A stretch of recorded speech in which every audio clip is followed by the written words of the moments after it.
Regular meeting of the City Council of the City of Buellton for April 24th, 2025 to order.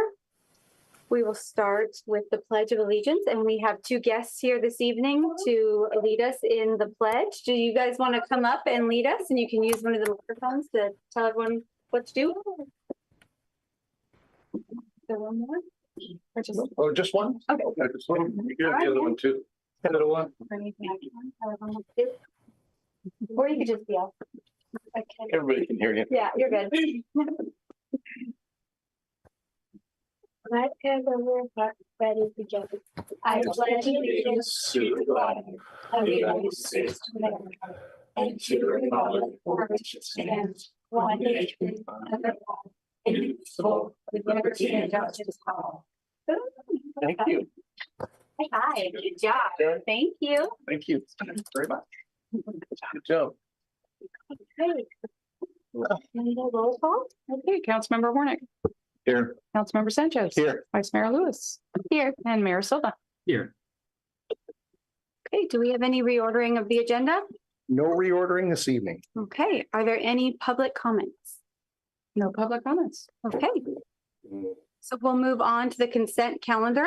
The consent calendar consists of the minutes of April 12th, 2025 special city council meeting, the minutes of April 10th, 2025 regular city council meeting, the list of claims to be approved and ratified for payment to date for fiscal year 24-25, the monthly treasurer's report through March 31st, 2025, and the awarding of the contract for the library/field parking lot project.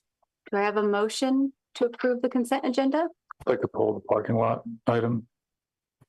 Okay, I'm making a motion to approve without the minus item 5. okay, can I get a? Okay, thank you. Okay, Councilmember Sanchez. Aye. Mayor Silva. Aye. Councilmember Warnick. Aye. And Vice Mayor Lewis. Aye.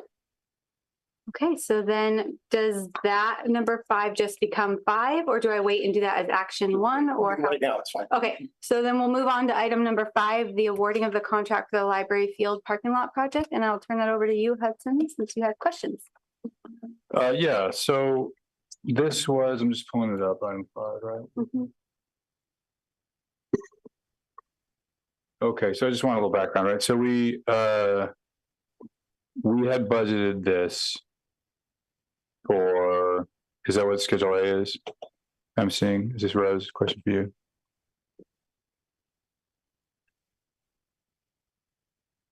So Schedule A is the phase 1 of the project, Got which it. is the whole portion, and Schedule B includes the portion that is the drainage extension and the access road that's going to be constructed between the 2 parking lots. Got it. That's the part over the drainage culvert that we need additional permits for. Correct. And we are moving forward on those, is that right? Yes. So Okay. this item will award both phases, but they will be constructed at separate times. We'll commence with phase 1 after award of this project, and then when environmental is finished and those permits have been obtained, we'll be able to move forward with phase 2. Gotcha. And so the original amount was 1.269,695,000, right? And then then it's gone up to 2.469,695,000. And that was Right. That was the preliminary estimate. okay. So here's my reservation about this. My reservation, are we discussing it or do you want to just have questions first? I think, let's just finish questions. Does anyone else have a question? Okay, and is there any public comment on the item? No, sir. Okay, then we'll go back. to the All right, discussion. thank you. Sir. So my reservation is just that it's a lot of money to be building a parking lot before we have the demand for the parking lot. I know that the parking lot was part of the idea of the development of the Williamson Act property. So I want to be understanding of that. But I would just be somewhat reticent to spend so much money before we have the demand.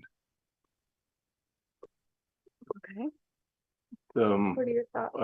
Just that it's not going to get any cheaper. And I think the sooner we do it, we're going to have to get it done. We know we're going to have it.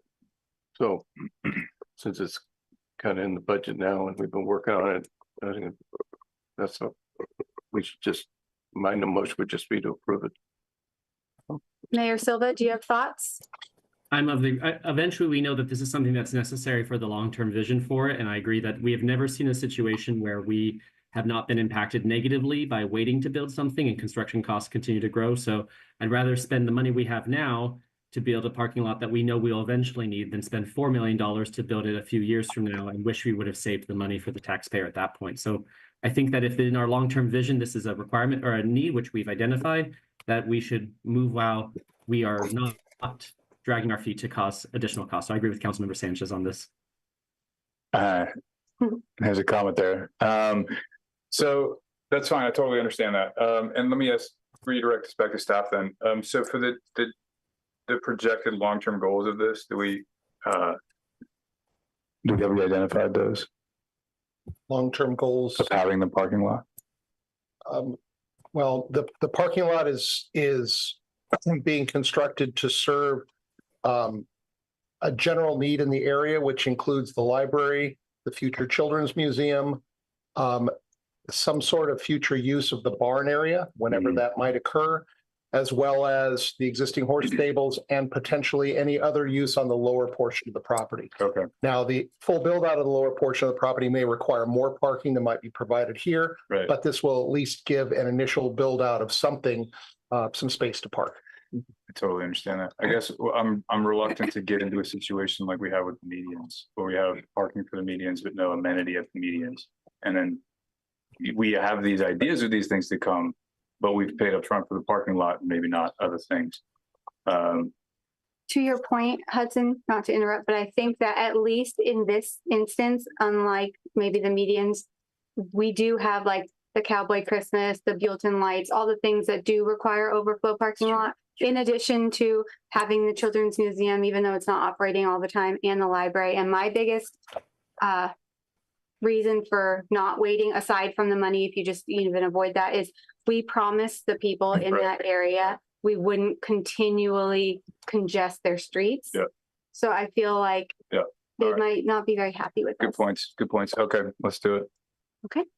So is there any more discussion on the item? If not, can I get a motion to approve item 5? I would make a motion to approve item 5. Thank you. Can I get a second? I'll second it. Thank you. Okay, Councilmember Sanchez, Aye. Mayor Silva, Aye. Councilmember Hornick, Hi. and Vice Mayor Lewis. Hi. Thank you. Thank you. And thank you, Hudson, for bringing it up and being conscientious. Okay. We will move on to item 6, the proclamation honoring National Arbor Day, which is April 25th, 2025. And we had someone scheduled to receive the proclamation, but they were unable to attend this evening. So we will do it in their honor. Okay. Whereas Arbor Day celebrates the role of trees in our lives and promotes tree planting and care, it was initiated in 1872 by J. Sterling Morton of Nebraska City, who said, "Other holidays focus upon the past. Arbor Day focuses on the future."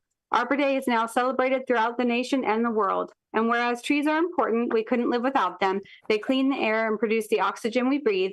They provide habitat for wildlife and help to keep the climate in balance. They give us paper, wood for our homes, fuel for our fires, and countless other wood products. And whereas trees increase property values and enhance the beauty and vitality of our community, and whereas planting trees is an act of kindness and optimism, the celebration of Arbor Day represents a priceless opportunity for everyone to take positive actions and make your world a better place. Now, therefore, I, Alicia Lewis, for David Silva, Mayor of the City of Buellton, on behalf of the Buellton City Council, hereby proclaim April 25th, 2025 to be known as Arbor Day in the City of Buellton, and we urge all citizens to celebrate Arbor Day by planting and caring for trees and support efforts in our city to protect our trees. Presented this 24th day of April 2025. Very good. Thank you. And we'll hold this for our recipients. Okay, we will move on to public. Item number 7, resolution number 25-11, a resolution of the City Council of the City of Buellton, California, amending the housing element of the general plan in regards to emergency shelters. And I will hand this off to our staff contact, Associate Planner Kara Morales, right? Okay, I always want to say it different. Thank you. Thank you. Vice Mayor, and good evening, Mayor Silva and members of the City Council.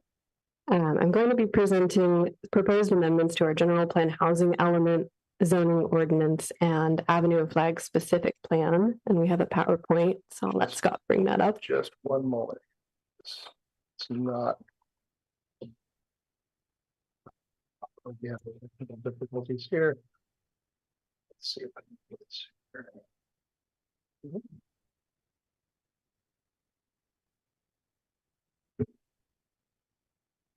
here. Just 1 second here. Again, do this and share. There we go. One more click. There we go. Okay. You can just go to the next slide. Thank you. Okay, so all of the amendments relate to housing in some way, really impact one another, which is why they're being presented together tonight. Just a quick summary of each. The amendment to the housing element, that's resolution 25-11. That revises the background text, some of the background text in the housing element for consistency with the 2024 urgency ordinance on emergency shelters. And it revises the required justification in the housing element on how the city needs to comply with the state legislation for emergency shelters. So that's all this amendment does for the housing element. The amendment on to the zoning ordinance, Title 19 of the municipal code, this does three things. It revises text in the zoning ordinance to implement our adopted 2023 housing element programs. And those programs call for compliance with state legislation. It codifies the urgency ordinance on emergency shelters, which allows by right emergency shelters now in the industrial zone, and removed it as an allowable use in the general commercial and service commercial zones. And then three, it cleaned up some of the housing related provisions in our code. Like we removed or consolidated all of the definitions of the affordable housing section into just the general definition section. We removed a large unit preference provision, which was inconsistent with the housing element. And then we also removed a small unit preference, which was inconsistent with our mixed use regulations. So those were cleanup items in addition to the housing element programs and the emergency shelter urgency ordinance. The amendment to the Avenue of Flag specific plan, that's ordinance 25-03. That revised the specific plan in order for consistency with the housing element and zoning ordinance amendments. And it also made a policy from 2022, the planning director interpretation of a standard on ground floor residential uses and parking. It memorialized that policy, which has been applied to Creekside and 518 projects. So I can go over that policy in a little bit more detail if council would like, but we can move on to the next slide. So the zoning ordinance amendment really makes up the bulk of your packet tonight for this item. I just put the actual housing element programs in here just to say that these are the programs in the housing element as they appear. And then I've listed out the different topics in which we have amended the zoning ordinance to comply with these programs. So the topics are the regional housing needs allocation arena for this cycle 2023 through 2031. Amendments for supportive housing, transitional housing, low barrier navigation centers, emergency shelters, employee housing for 6 or fewer persons, agricultural employee housing, density bonus, reasonable accommodation, large residential care homes and group homes for 7 or more people, and for mobile homes and manufactured homes. Again, I can go into more detail if the council would like, but I just wanted to list and say that the zoning ordinance amendments are to implement our already adopted housing element programs. Next slide. So these this next slide is an area in the density bonus section of the zoning ordinance amendments that I'll go over because council direction is needed on two items here. So the density bonus and develop how that relates to development opportunity reserve or DOR, and that is specific to the Avenue of Flags specific plan.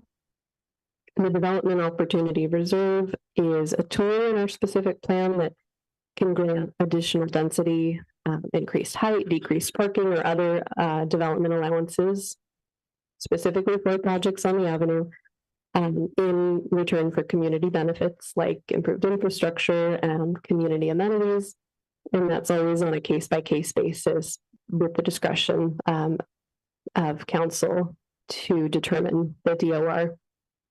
So state density bonus can grant similar development allowances, but that's in exchange for a certain percentage of affordable housing on site, and that's a state legislation. So just important to note that the city has to grant density bonus requests if the development qualifies. So in turn for the DOR specifically, the council has three options.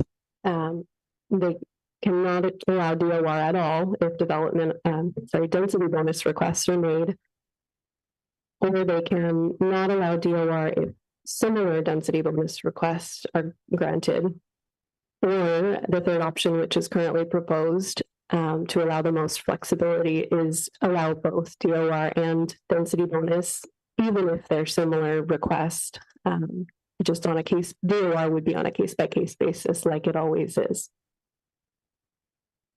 So then the second item that we need some council direction on is the density bonus application fee. Right now, we don't have a separate application for density bonus requests. We just have had project descriptions come in concurrent with the land use permit. And so we don't charge a separate fee, but state law does require a separate application. And so there's a choice to determine a separate application fee for that. So if council feels that they want to go that route, we would do a separate fee study just for that application fee and come back at a later date to the council with an estimate of that fee. I think, yeah, that's the next slide. Okay. So the environmental review for this, for CEQA, for the general plan amendment, it falls under the general rule exemption that CEQA only applies to projects with potential for significant environmental impacts. This was made just because the housing element amendments just clarifies the current permit processes made by that urgency ordinance. The zoning ordinance amendment was covered by the initial study negative declaration done for the housing element update, which had these zoning ordinance amendments included in the analysis for environmental review. And then the urgency ordinance on emergency shelters was found to be exempt under that same general rule exemption. And then lastly, for the Avenue of Flags specific plan amendment, that was again covered by the Avenue of Flags specific plan initial study and mitigated negative declaration. This is because all the proposed amendments that are consistent with the zoning ordinance amendments, they're very similar to what is already allowed in the Avenue Flag specific plan. So that was adequately analyzed in that environmental document. Next slide. And so I'll go through the recommendations one by one because there's three actions here. So the general plan amendment, the recommendation is that the city council consider adoption of resolution 25-11, a resolution of the city council of the city of Buellton, California, amending the housing element of the general plan in regards to emergency shelters. Can I stop you for Yeah. 1 second? Yeah. Would it make the most sense for efficiency as you read it for us to do the questions and discussions and then make our motion and then go to the next one so that we're not trying to remember and go back? Back and forth, we just go one by Would one. that be okay? Counselor? That's what Okay, I'm thinking. so this is your recommendation for this first action. Yes. Are there any discussion, no questions from council for staff? No, no questions. Mayor Silva, I can't see you, but do you have any questions? It's all good. Yeah, I have no questions. Okay, so are there, I have a question. okay, So, or is this related to the DOR adoption? no, that one's a This is- separate one. There's three of them. Right. So this one is separate. So Just- we haven't read the resolution yet. We're just talking about adopting the first resolution. Yeah, because there's three. We haven't done the DOR one yet that you're Right. talking about. Okay. This is the first one just with regards to the emergency shelters and Mhm. how they're zoned and how they're permitted or not with regard to our housing elements. So the city council adopted an urgency ordinance sometime back. And because the urgency ordinance makes a change that was not anticipated within our housing element, this resolution amends the housing element to reflect that change so that we have internal consistency between the zoning code and the general plan. This is related to supportive housing and transitional housing. That we're- No, this is simply the emergency Just the shelter emergency issue. shelter. Mhm. And so which resolution in particular are we moving on? There's only one resolution this evening. It's 2511.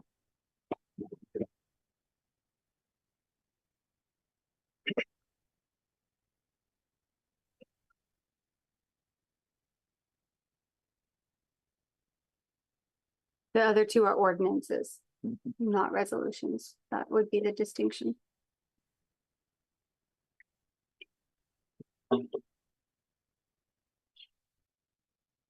Do you mind if I check for public comments? No, go ahead. Okay. Are there any public comments regarding resolution number 2511? Okay, so I'll bring it back to the council for questions and discussion. Is there any additional discussion on this first part?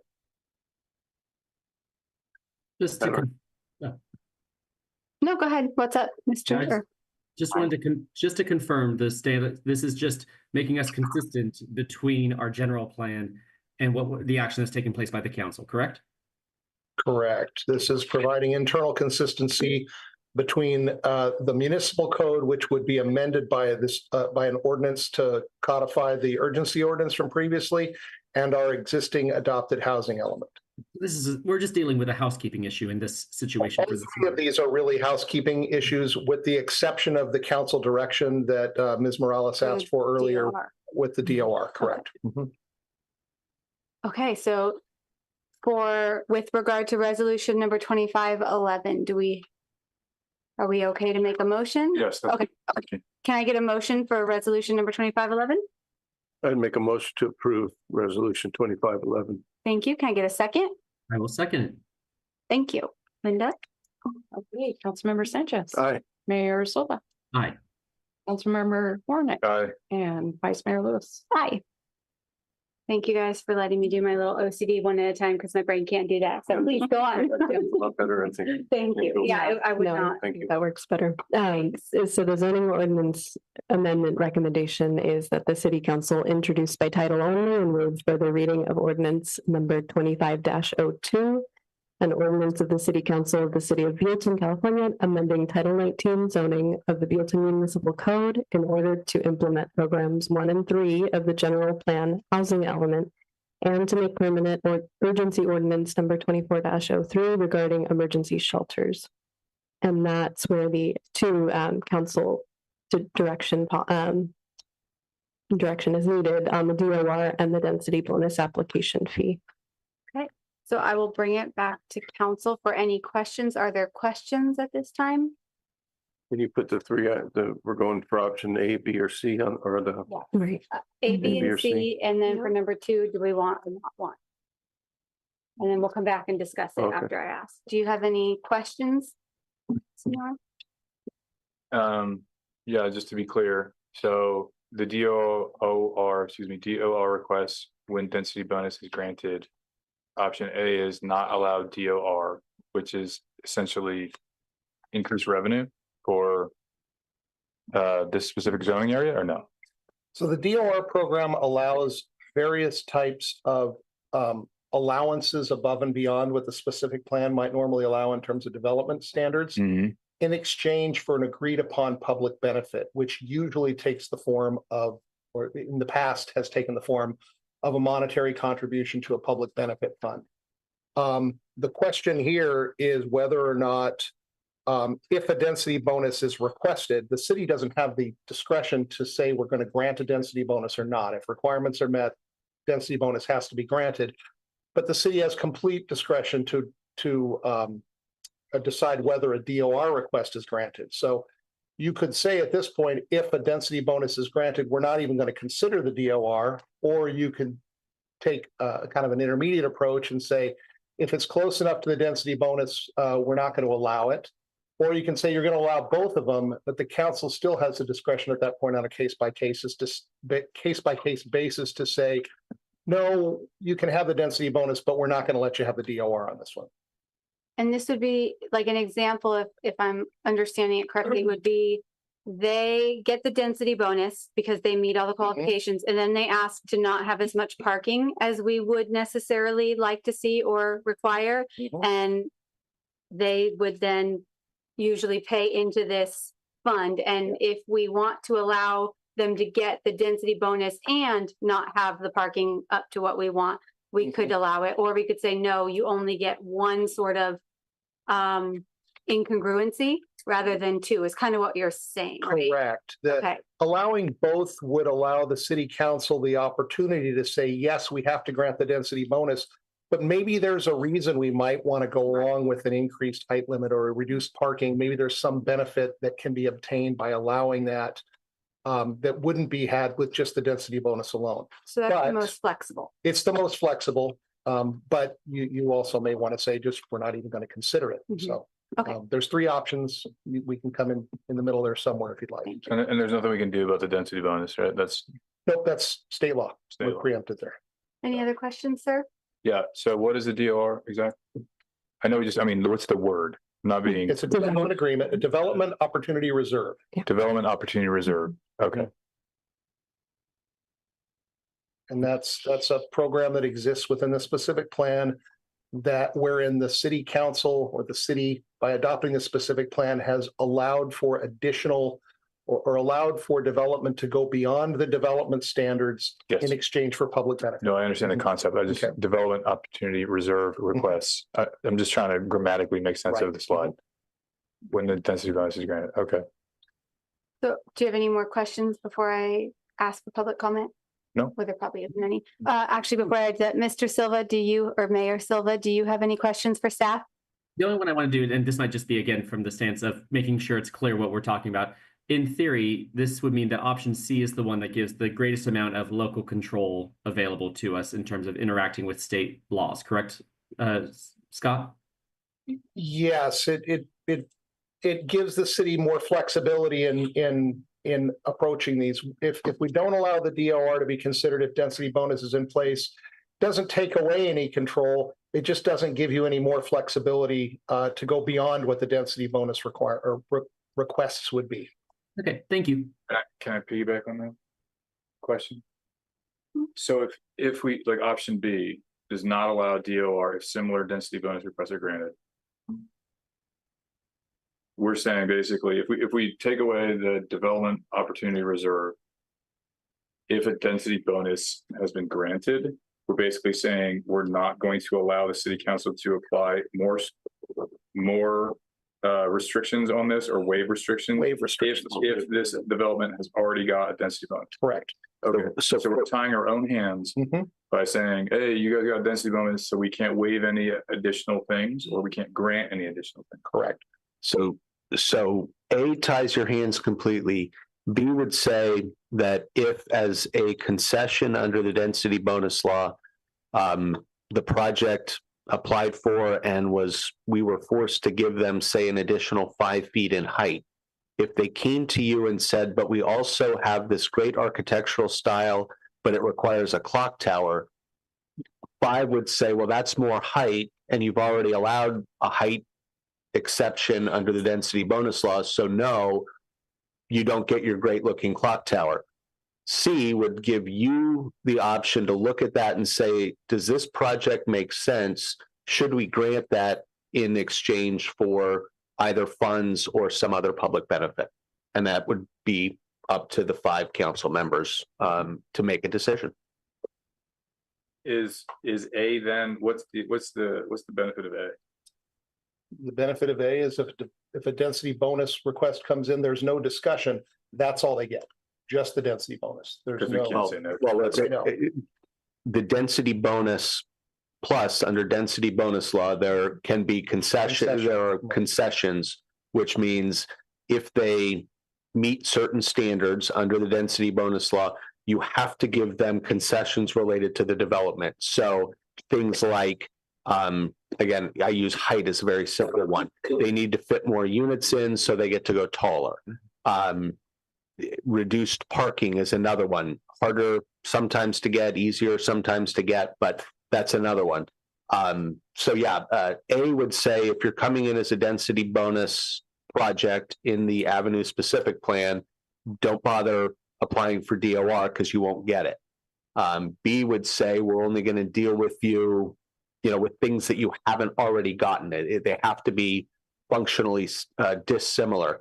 And C, as we've said, gives the 5 council members the most leeway to say, well, what is the city going to get out of this if we work with you? Right, but so then to chase that down the rabbit hole further, A then, to correct me if I'm wrong, it sounds like it provides incentives for developers to not get the density bonus because we could not otherwise waive a DOR or agree to a DOR.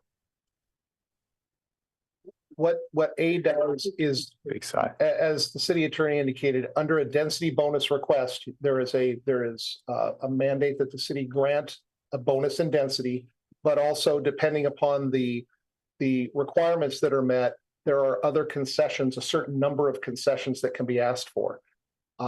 What the DOR would allow you to do in the event that you didn't go with A was to give them everything that they asked for under the density bonus request, and then more if the city found a benefit to it. If you go with A, what you're saying is whatever density bonus and concessions are granted under the density bonus request, that's all. The city will not consider a DOR agreement to grant concessions beyond that. So it sounds like it would provide incentive to not get the density bonus potentially? Well, I think that it depends on the kind of it depends on what they would ask for through the DOR, because basic concessions, increase in density, height limitations, setback deviations, those sorts of things can be had as concessions under density bonus.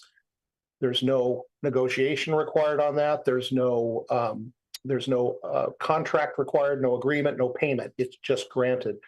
DOR requests tend to go above and beyond that. I think if they're going to, I don't think you're going to wind up with people not asking for density bonus so they can get the DOR. I think what you'd wind up with is people saying a bird in the hand is what we're looking for, and so the density bonus is the way to go. That's my gut feel. But do you have a different take on that, or Andrea, Kara? I agree. Sounds like I'm looking at C then. Okay. I don't remember if I already asked, so I'm gonna ask again. Do we have any public comment on the item? No. Okay, so then we'll bring it back. So you said you are leaning towards C. I'm also leaning towards C. I like having more flexibility. How do you feel about it? I feel similar. And do we do the density bonus application fee with the same vote? Same vote or two different? Yeah, It would be part of the same, it's part of the zoning ordinance. Because I would like to not have any additional fees for just to have another, to make it another step, another I would agree. whatever. I think I would suggest administratively, it would be more hoops we would have to jump through in order to justify the fee, and it could be seen as an obstacle to allowing a density bonus. So we're probably better off not charging a fee. Thank you. Mayor Silva, how do you feel? It sounds like I'm on concurrence, so I'm happy to make a motion at this time. Well, Make yourself happy. How do you? that's fine. For the zoning Did you ordinance. want to discuss I the kind of application fee? would think it would be maybe in the city's best interest to discourage a density bonus, but although I don't want to run afoul of HCD in our housing element, but I would be, I mean, what's the application fee? I mean, we're talking a couple $100. Well, that's what, and the reason I suggest it's it's worthwhile considering not applying this is in order to apply the density bonus application fee, we would have to undergo a fee study to determine, generally speaking, how many hours of staff time it would take to process the density bonus component of an application. And assign a monetary value to that, and then adopt a resolution that adopts that fee. Fee studies can be long, can be expensive. This one may not be terribly expensive. And there's not enough of these things coming through for us to really sit down and determine easily how much it's going to cost. When was the last time we had a density bonus application? We had quite a few, well, 5 that I can remember processing in the past 3 years. 3 years? Okay, Mhm. so it's That includes a couple of the projects that are under construction currently. right. Mhm. So we could conceivably see more, but it might be a year or two before we see an application like that, which means it might be a year or two before we get a fee adopted. We can do that if you'd like, but my guess is the processing that we're going to do for the entitlement, we're not adding that much more time to the processing to cover the density bonus application. It's just my gut reaction on this is we're probably better off not going with the fee, but we can certainly go down that path if you'd like us to. I mean, it's always beneficial to try and recover cost of staff time. I'm just not sure. Yeah, so I was thinking how much public there's- planning is probably spending a chunk of staff. I'm going to chime in just to say that I think, and Karen, please feel free to chime in also. I feel like when we do process density bonus applications, we're already reviewing all of the project specific details. So it's just kind of like the best analogy I would say is like another tab, right? It's like, okay, well, we know we have to consider density bonus. So we're looking at setbacks and all of these things already. And so it's just another thing to consider. So it probably does add a little bit of time to our review, but it's sort of incorporated into the overall review. So it would be in some ways kind of hard to differentiate what we're actually spending on the density bonus specific versus the overall review of And the my project. guess is you'd have to do the same review whether you're doing the density bonus consideration or not. The density bonus consideration would represent a very minor portion of the time you're spending on the application. There's been some additional hours spent on density bonus and some legal hours as well. Spent. Particularly if there's some dispute. Yeah. So are we in discussion now? Yeah. So John, what was you thinking behind not wanting the fee? I don't want it. I just think, again, that any extra work involved and more applications, I think we need to make it easier to get everything by, and the fee is just like they said, you have to study the fee, figure out what it is and all that. And I'd like to make a motion if it's time to make a motion. Let's just finish here. Well, I'm just against making it more difficult. You can make up stuff to ask more questions, to have more applications and have more problems. And for sure, I guess if that's your goal, my goal is to make it smooth and not have more problems and more applications. That's how I more steps. But this is specific for the density bonus. This is why I'm getting at it, right? Like to put more in a tighter spot, which I think Buellton residents have said they don't want. Right? They don't want more crammed housing, and that's what density bonuses do, right? They allow smaller units and more people to come in. Additional density in exchange for a number of affordable units provided on site, plus concessions, waivers, reduced parking. So if to they me, qualify. any negative pressure towards that, I think is beneficial for what the citizens are asking for. Right now, the state has said we have to allow it. We have to allow density bonuses. But if there's an application fee, I don't want. I would argue against the application.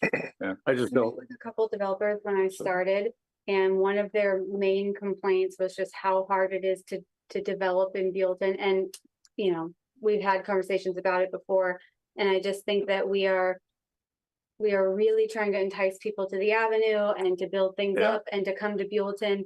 And we can't on one hand say, we want you here, we invite you, please come choose here, not Solvang. But we have 10,000 steps for you to do anything. But I do agree get with all what of you're that saying. except for high density housing.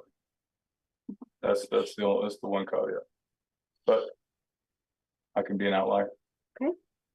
Well, then, would you like to make your motion, sir? Yes, I would like to make my motion for option C to allow both DOR and density bonus. It's going to come back on a case by case basis anyway, and I would also not have any application fee or any other obstacle involved. Okay, and can I get a second? And it is, okay, so are you just doing that and then you're going to do a separate motion to adopt the ordinance? Oh, no, he needs to say it all. Oh, Restate, sir, restate. I'd like the city council, is this to read the To whole read thing? the ordinance number 25, blah, blah, blah. The city council introduced by title only and waive further reading of ordinance number 2502, an ordinance of the city council of the city of Buellton, California, amending title 19 zoning of the Buellton Municipal Code in order to implement programs 1 and 3 of the general plan housing element and to make permanent urgency ordinance number 24-03 regarding emergency shelters, with the option C allowing both DOR and density bonus with DOR granted on a case-by-case basis and not have any density bonus application fee. Perfect, you really picked a big one. Can we get a I like second? the right glasses on. I will second that. Thank you. Send it over to you, Linda. Okay, Councilmember Sanchez, Aye. Mayor Silva, Aye. Councilmember Hornick, No. and Vice Mayor Lewis. Aye. I know you already explained this to us, council member, but does that mean it passes? Yes, it Okay, does. thanks. Those of us who can't remember anything. Okay, so we will move on to the third item in this item.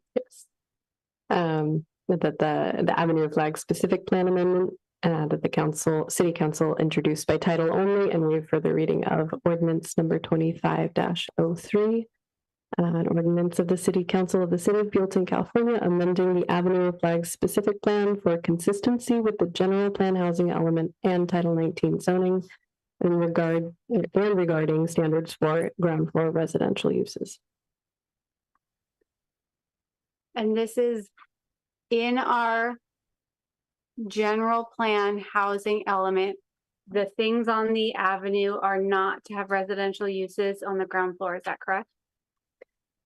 So the policy, The specific plan identified a requirement for not having That's what I ground thought. floor Yeah. Okay, residential. I just wanted to make sure that I was remembering. within the first 150 feet of depth Yeah. of the properties, but since a lot of properties are not even 150 feet deep, that restricted development a lot. So the intent was really to have viable commercial frontage and then residential and parking behind that. So that's been the policy since 22, and that has been memorialized here.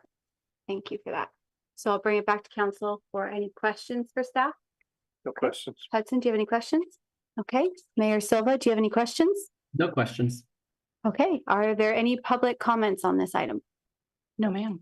Okay, then I'll bring it back to the council for discussion or a motion. Do we have any discussion? I'd like to Okay. make a motion. Thank you, sir. We'll hear it.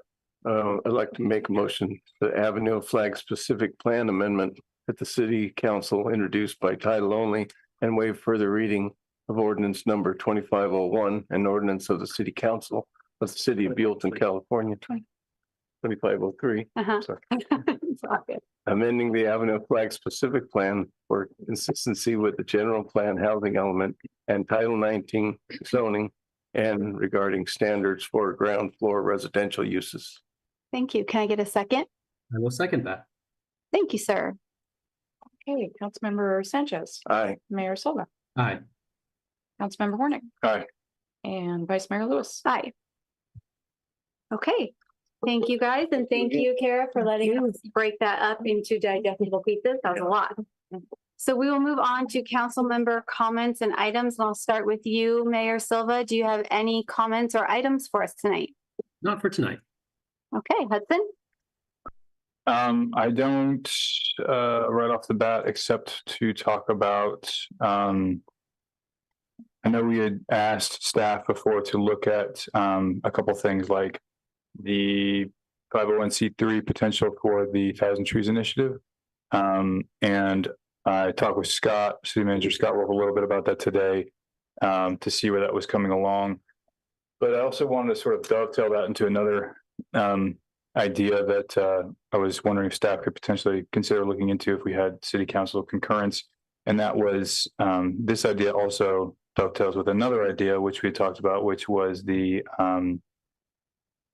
employee home down payment assistance loan. The idea there was that, you know, we could potentially take money, and I'm going to botch this word that I always mess up. It's the lathe, take money and set it aside for employee home down payment assistance as a loan for some of our staff, maybe department heads, something like that. But the idea here is like, if I was wondering if the city would staff would look into a housing trust run by the city itself.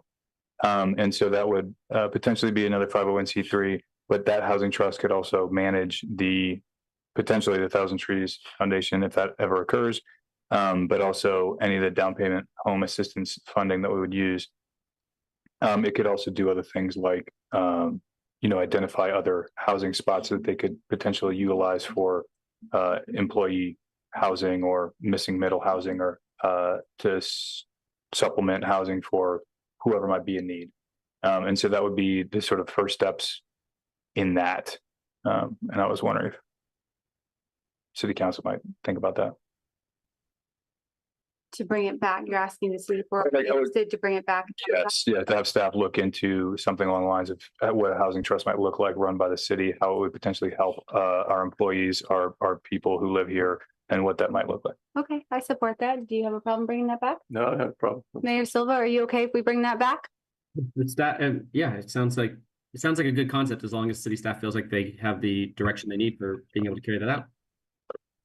Yeah, we can certainly take a look at that. It looks like there's a number of moving parts there. I'll have to consult with the city attorney, and we'll come back with a brief report kind of stating how something like that might be structured, whether it be one entity or several, depending on how it works out. But we'll work that in and bring it back for the council's consideration. Cool. Appreciate it. Thank you. Thank you. That's it. Okay. Do you have any comments or questions or items? I just wanted to say they're gonna be a kickoff for the Elks Queen on Sunday, and they're gonna have a big kickoff. And one of the Elks Queen this year is actually Buellton resident, and she's kind of family. Her grandfather was a public works director here for a long time, good friend of mine, Bill Albrecht. So here he is, his granddaughter running. And so they're doing some fundraising, and they're going to have raffles and barbecues and everything. So I just like to encourage anybody and everybody to come for that. It'll be fun. Thank you. And it'll be at the River Park as well. So And when is that, John? Sunday, and all family activity and barbecue. And Is that a lunchtime event or I think it's around noon. And they always have a big kickoff, and there's going to be auctions. There's going to be a reverse raffle where everybody gets $100 ticket, or you buy $100 ticket, and then they draw the tickets, and the last ticket drawn wins. So it's kind of fun because everybody there you watch your $100 bill go away, and then the last guy gets $10,000, but that also raises $10,000 for the cause. So it's a really big community event, and it's for a really good cause, and it's for local. Thank you. Thank you. I just wanted to comment and thank city staff for all the work that went into the Easter extravaganza. It was awesome. The kids love it. They run around like psychos, and it was just a great event. And having Mayor Silva out there riling up the crowd was great. So thanks for everyone putting that together and being there. And I forgot, Mayor Silva, do you have any comments or items? No, but it was a very great time. It's like watching locusts descend onto crops. Those kids storm it. So it was a lot of fun. It's fun, and it's fun watching them as they get older. Like they get really strategic. Like my daughter's like, no, we're going to start on the other side this year and we're going to do this. So it's fun as they get older and they do it every year. They get pretty competitive. Okay, so we'll move on to written communications. Are there any written communications? We have none this evening. Okay, committee reports. Mayor Silva, we'll start with you. Are there any committee reports? So did attend the SB CAG meeting that took place, I think it was last week. I'm starting to lose track of time there, but yes, one of the big ones that is having a discussion at the SB CAG level for the what was going on is just a identification of priorities that are taking place for where to move on after the 101 widening completion takes place, which is being celebrated tomorrow for another portion being open. So we're looking at the 101 expansion being done over the next couple of years. And there's been a big focus on North County kind of recovery of financial investment that took place at the South County with priorities for expanding the 101. So we're really looking to identify what are those North County areas that should get a little extra loving and financial support for it. So it's a exciting time to be advocating on North County priorities. And then the other one will be that there was a discussion about some of the land use taking place around the airport from a safety standpoint. Some more to come on that as we look into development and how it impacts as we look to our airport expansion, which is kind of coming to fruition in terms of concepts. So we are looking to expand our airport and add a parking structure and things like that. So more to come as we get further details. Thank you. Hudson, do you have any committee reports? I don't, thank you. Okay, me neither. So we will move on. Oh, sorry, did I totally skip you? Sorry, just kidding. For the, I did meeting with the Chamber and Visitors Bureau, and we just went over some marketing ideas in the budget, and they're doing well. And so that was a good meeting. I did a CCWA meeting this morning, and we're getting in preparation for a new, the general manager is going to be leaving in a year, so we're doing a lot of planning for that. We're going to have to do some hiring. So that'll be interesting. And he's been with us for 30 years. So. Oh, wow. And then Central Coast Sustainable Water. We had a meeting, and the meeting was on a fee schedule, which is going to be, we have to have a 60-day review. Actually, everybody in the water agencies area from East Bureau up to the lake and all the way down to the sea.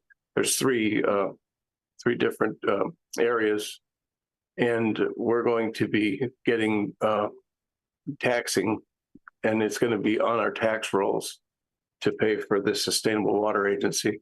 And the minimum payment is going to be for 1 acre foot of water.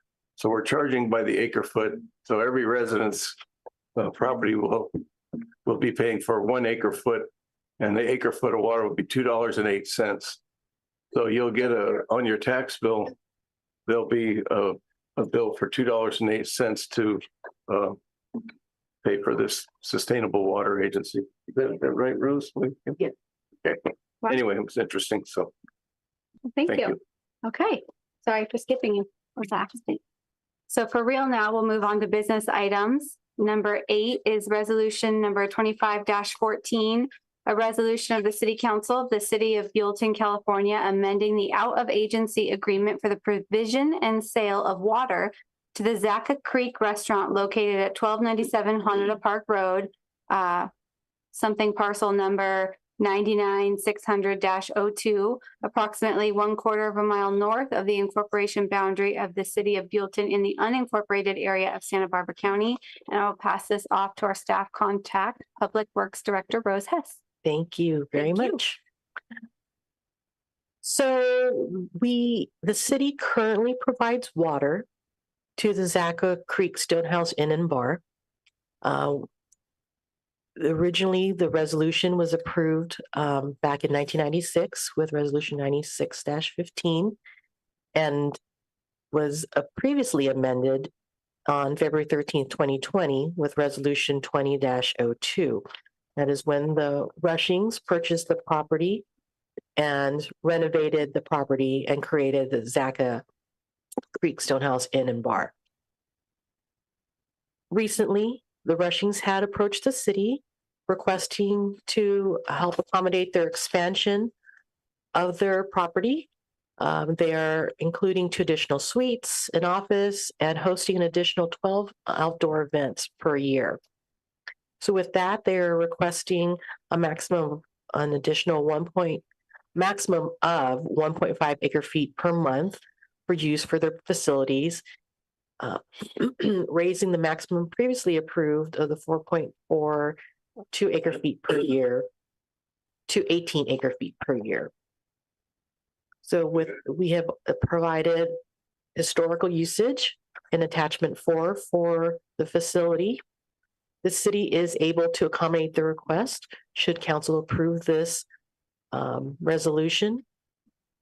And the Rushings are also here available to answer any questions you may have.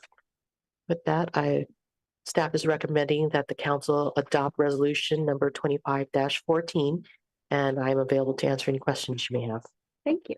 So we'll bring that back to council for any questions, and we'll start. Mayor Silva, do you have any questions? None at this time.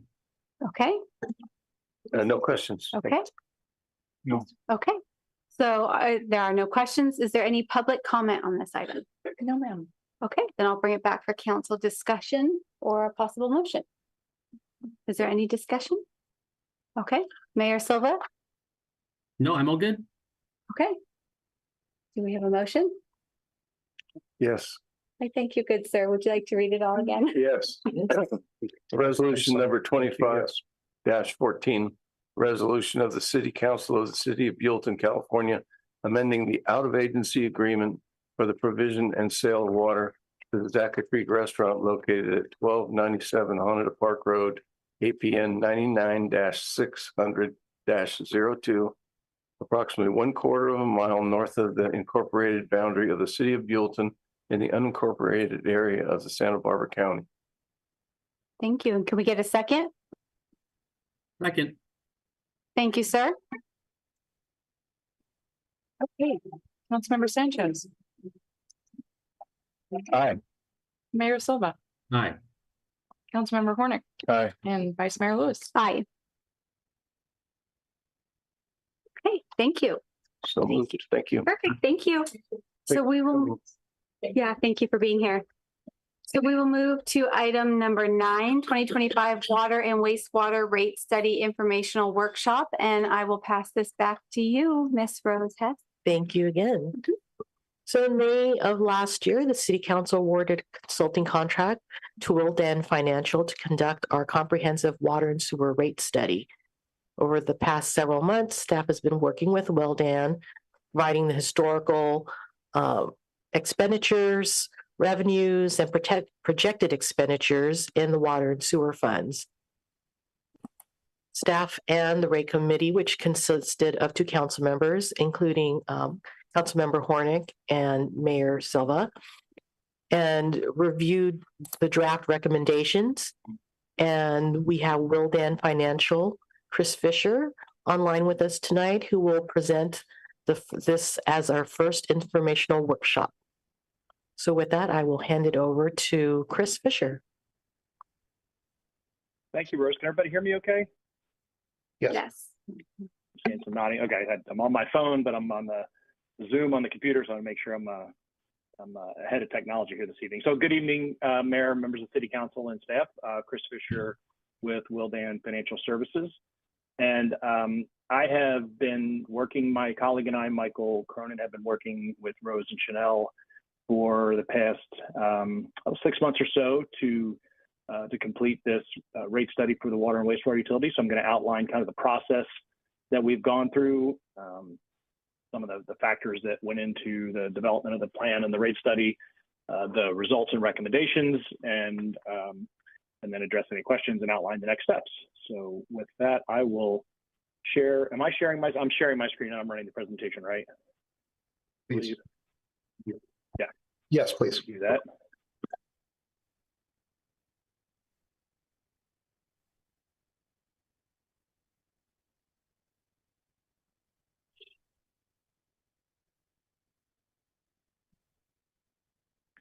All right, are we seeing the PowerPoint, everybody? Yes, we are. Okay, is it the main, it's not the app, it's the full-blown presentation, correct? No, we see, We see what you see. Yeah, Yeah, the editing The side full of screen, things. or does it look like the PowerPoint application? it's the PowerPoint application, yeah. Yeah, that's not what I wanted to share. Well, all right, let me do this then. There you How's go. that?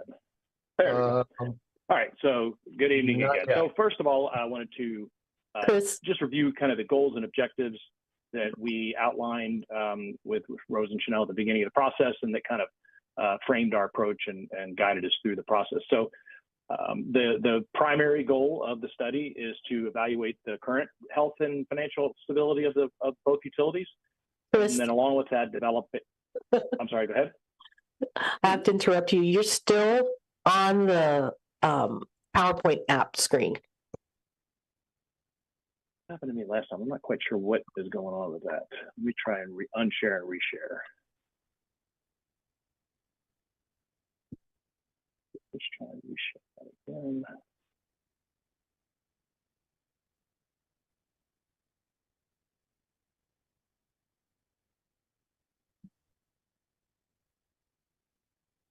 I think it's still just showing the app, isn't it? Yeah. Yes. If you click on the slideshow portion up at the top, Yeah, that's what I did, but it changed on my screen, but it sounds like it's not changing on yours. Well, do we have a copy? You can shoot me on here and I'll open it on our Yes. screen. I apologize for that. I'm not sure. Yeah, I'm seeing it like you should be seeing it. I'm not Yeah. quite sure why it's not. All right, I'll unshare then, and you guys can, and I'll just let you know when to advance the slides. Yep, that'll work just fine. Which one? No, I forgot. What's that? The email. COB, COB Zoom.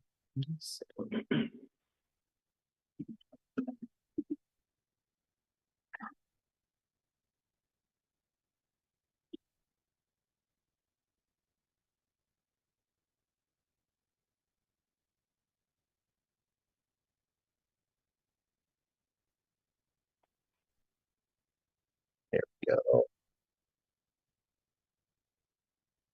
Okay, 1 second here.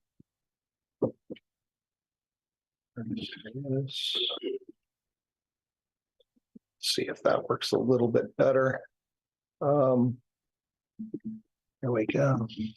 Come on. There we go. Now, Sure. I think you're ready to go. All right, take two. Thank you very much. Appreciate the help. So I'll kind of go ahead to the first slide there.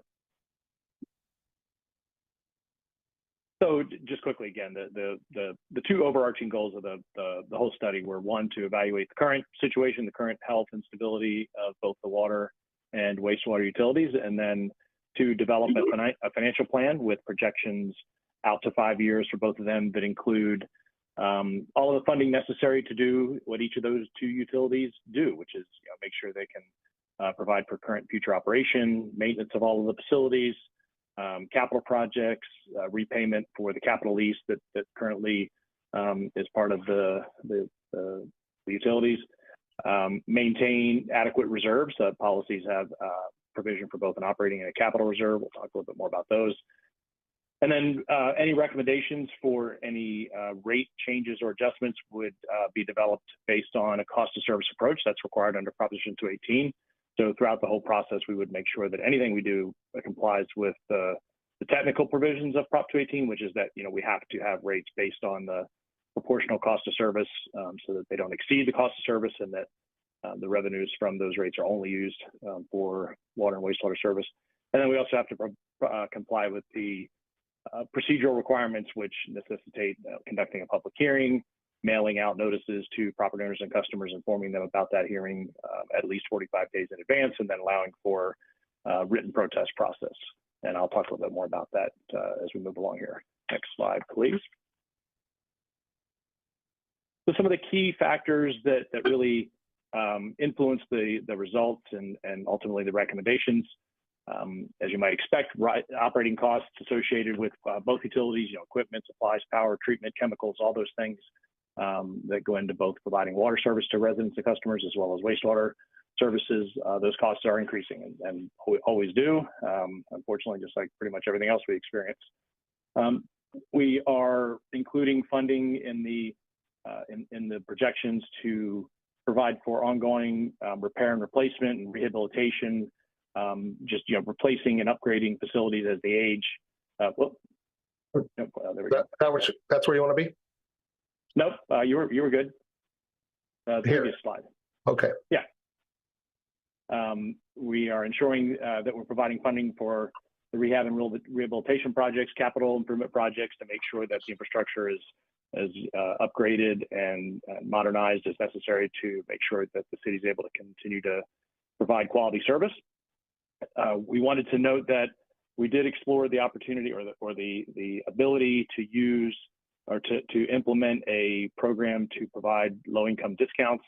And unfortunately, under Proposition 218, that's not allowed. The rates have to be strictly based on the cost of service. So you can't have any class of rates, whoever it's for, be less than their cost of service, which would ultimately result in somebody else paying more than their cost of service. So any of those types of discounts or programs have to be funded from a source outside of each of the utilities, which would be general fund or some other unrestricted source of revenue. And finally, as I mentioned, those operating costs are going up every year, but the last rate adjustment for the utilities was over 6 years ago, almost 7 years ago. So as you might expect, as costs continue to go up, but rates stay stable, the ability of the utilities to cover those costs, is weakened each year that happens. So now, next slide, please. So just to provide a little context as we get into this, this graph shows kind of where Buellton sits now with their rates compared to a range of neighbors. And you'll see some familiar names there, and you'll notice that Buellton is almost all the way on the left, meaning the rates are lower than everybody except for Grover Beach. And I believe Grover Beach is going through a study, so that may not be the case for a whole lot longer. And it's important to point out these are the rates currently. Most cities do conduct studies on a 5-year basis, and then as part of the implementation of those rates go up each year. So it's kind of a point in time. All these rates you would anticipate will be more if we were to take the same snapshot a year from now. So this existing bill assumes a residential customer using 1,200 cubic feet or about 9,000 gallons of water per month, and it's a combined bill. So that $101.72 is a combined bill for that typical residential customer, and that typical residential customer we obtained by examining your actual data and looking through your customer data and doing a statistical analysis to determine what that average customer is. So that's kind of where we're starting from. A little bit of baseline there. Go ahead to the next slide. So we'll talk a little bit about the methodology, the initial projections we developed, and then get into a little bit of the detail behind that. So go ahead to the next slide. There's really kind of two primary phases of the overall methodology, kind of represented by the blue boxes at the top and the green boxes on the bottom. The light blue boxes represent the process we go through to ultimately make a finding of how much revenue can be generated under the existing rates. And then we compare that to the process that we go through with the green boxes, which is developing a revenue requirement for each of the next 5 years by looking at the operating and maintenance costs, debt service, in this case, the capital lease, any capital expenditures, both minor and major, as well as funding and reserves. And so to the degree that there's a difference between the revenue required over the next 5 years and the revenue that can be generated under the existing rates over the next 5 years, then we proceed to that gray box, which is developing a comprehensive cost of service analysis and recommendation for new rates. So go ahead to the next slide. We'll take a look. Here's what we call the status quo projections, and we'll take a look for both water and wastewater. So what you see across the top there in that graph is the comparison of the revenues to the expenditures, revenues being the dark blue bars and the expenditures being the light blue bars. And you'll see this for the water utility.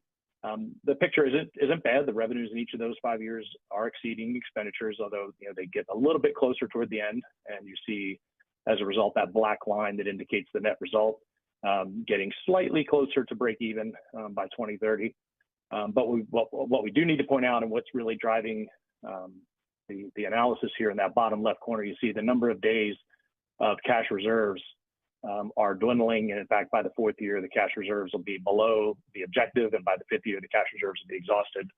And what that is a typical utility that we work with throughout the state, kind of a standard best practice is to maintain at least 180 days of your O&M in reserve. So you take your total annual O&M budget divided by 365 and you get a daily rate. You maintain 180 days of that amount in cash reserve for, cash flow needs, fluctuations in cash, emergencies, things like that. So this also represents the cash that we are using to take on capital projects. So without any changes, we're covering operating and maintenance costs, which is good, but we don't have sufficient revenue to maintain the cash balance and to attack the capital projects. And then just noting in the bottom right there is no outstanding debt. The only sort of quasi debt the utility has is a shared capital lease with the general fund. So that's the only thing there, not really a driver of the analysis so much. So let's go ahead to the next slide. Look at the picture for sewer. So here you see the picture is not quite as good, and I think based on the previous couple of years, I don't expect this is a surprise. The sewer utility has been the past couple of years has been in deficit, and so over the next 5 years, you'll see the projection there. The dark blue bars, the revenues are less than the light blue bars, representing the expenditures, and the solid black line is below zero, meaning we're not breaking even, which would lead to the bottom left box showing the days of operating and maintenance costs in reserve. You see it starts out below the objective and then very quickly is exhausted, and without any change, it would be far into deficit by the 5th year. Just as with the water utility, there's no debt service, just that capital lease, that shared capital lease. Let's go ahead and take a look. Because the capital plan is such a big piece of the driver for the results here and the recommendations, I wanted to quickly show what the capital plan looks like for both utilities. Here's the water utility, and see a long list of projects there, about almost 13 million in projects over the next 5 years. A lot of upgrades and modernization. Again, these are important to point out. These are not projects that are being used to expand capacity or to serve any new development or anything like that. Those will be funded through impact fees and other means. These are just strictly to maintain and upgrade and modernize the system, replace aging components and worn components, and pipelines as they age, and all of those things. You see some pipeline projects, reservoir projects, some treatment distribution system upgrades, and master plan projects there. So next slide with the sewer list, similar, not quite as much, about 5.7 million over the 5-year period. And again, these are just modernization, upgrade, and I guess what you would call standard and routine capital projects, but not exactly cheap either. So about 5.7 million over the 5 years. So next, we will take a look at kind of a number of items here. First, the 5-year path for the rates, just what do the rates look like over the next 5 years. We will show what the monthly bill for that typical residential customer looks like over the next 5 years, given those new rates. And then we'll look at a combined monthly bill over the next 5 years for different levels of usage. And then look at that bill comparison again with the new proposed rates compared to the existing rates in those same neighbors that we looked at before. And then we'll revisit the metrics that we just reviewed under the status quo scenario to see how they look with the recommendations incorporated.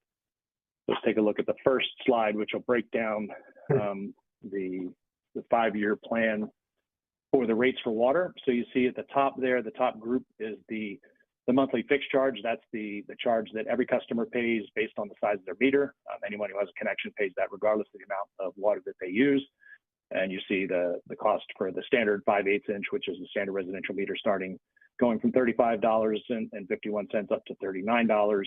So about a $4 and change increase in that rate. And then you see how that rate progresses over the 5-year period. And then I won't read all the rest of those.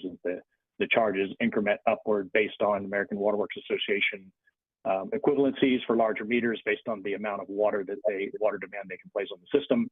And so those rates are set to reflect that demand.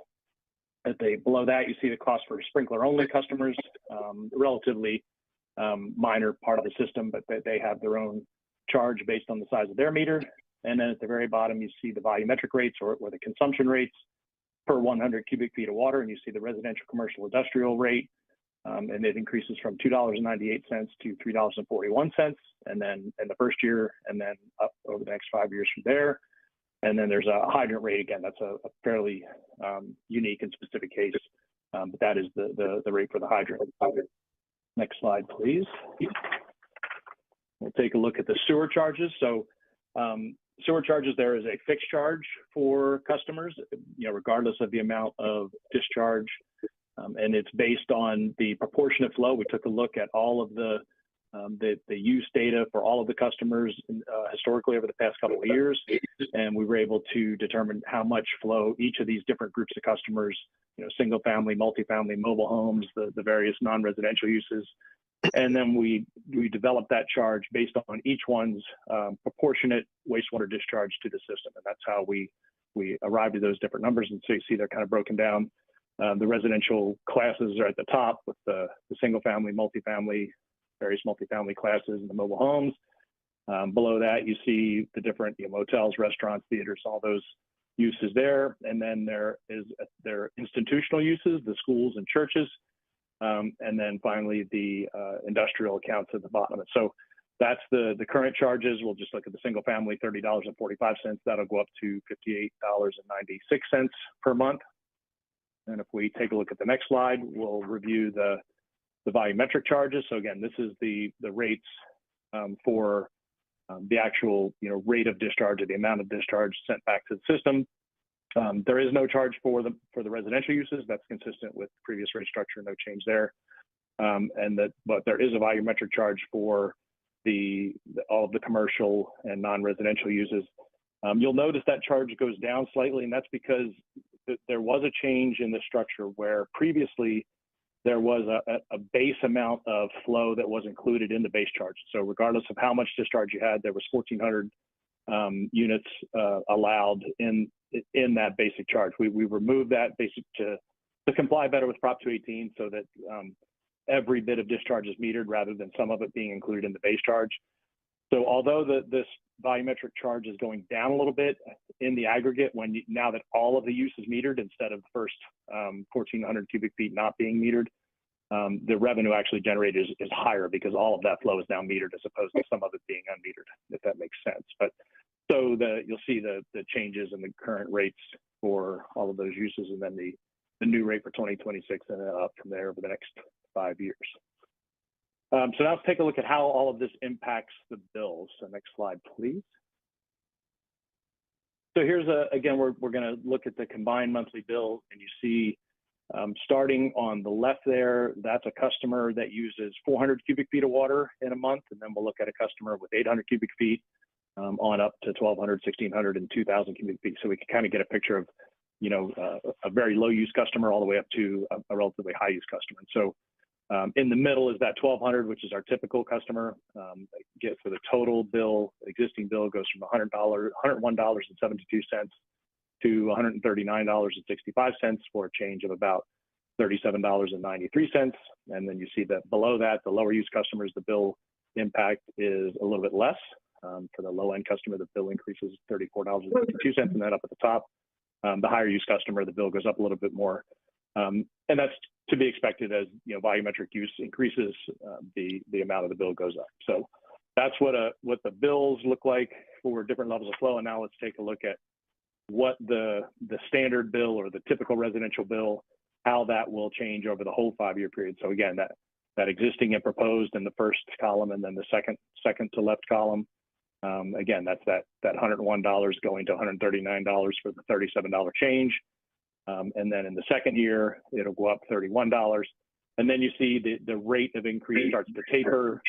And this is really kind of a catch up that we're doing. As I mentioned, the rates had not increased for some time. And so, when you go a number of years with no changes in the rates, but the costs keep going up, there is some catching up that needs to happen, and that's what's going on here. So as we get toward the end of the 5 years, you see that the change in the bill is less than it was in the beginning years. So by the end, the change is $12.50, and the total bill is $218. So next slide, we'll take a look at now with this change, where that places Buellton in the spectrum of the comparison cities we looked at. So we stayed in the same lane, essentially. We're still right between Grover Beach and Arroyo Grande. Obviously, the bill went up from $101 to $139, but didn't quite pass Arroyo Grande, so we're really still over there on the far left end of the spectrum, less than almost all of your neighbors and cities that we looked at in the area. So The solid black line represents the average of everybody we looked at for $210.98. So Buellton, you'll see, is quite a bit below that average of all of the utilities. And then, like I said, all the way on the left side, which is represents, that Buellton is still less than pretty much everybody we looked at. So let's now take another look at the metrics that we looked at the beginning under the sort of the status quo do nothing scenario. So now with the rate adjustments incorporated into the analysis and the financial metrics updated, you see for water, we're still looking good revenue compared to expenditures across the top. And now we are able to keep the cash by the end of the 5th year. We're still above the objective. We're still using cash. As you remember, there was almost $13 million in capital projects, and those are being funded with cash. That's the policy position and the historical position of the city is to use cash to fund these rather than incur any debt. So we're using that cash over the 5-year period and allowing that to spend down a bit and get down. So by the end of the 5th year, we're just above the policy target of 180 days. And then for the sewer side, next slide, please. You see now the picture looks much better on the top. The revenues are more than expenditures in each of the 5 years. That net result black line is in a steady incline, which is also positive. And you see at the bottom, the number of days in cash reserve dipped slightly in the 2nd year, but then is back up by the end of the 5th year, so that we have plenty of cash in reserve and cash ready to handle all those capital projects that are part of that plan. And then finally, we'll wrap up. We'll talk about some of the next steps. Next slide, please. So this meeting, I should have said this at the beginning. There's no action taken tonight. You're not taking any action to do anything, to implement any rates, adopt any rates, or even not taking action to set the public hearing. We will be back on May 8th. This is strictly informational to give you some of the background, allow you to hear it for the first time. We have discussed this, leading up to this meeting with the city manager, and we had a meeting with the rate committee to kind of outline these findings with them as well. And we wanted to now broaden out this message to the full city council. And so the next step would be to come back May 8th, officially present the rate study and the report and the results and the recommendations to the city council.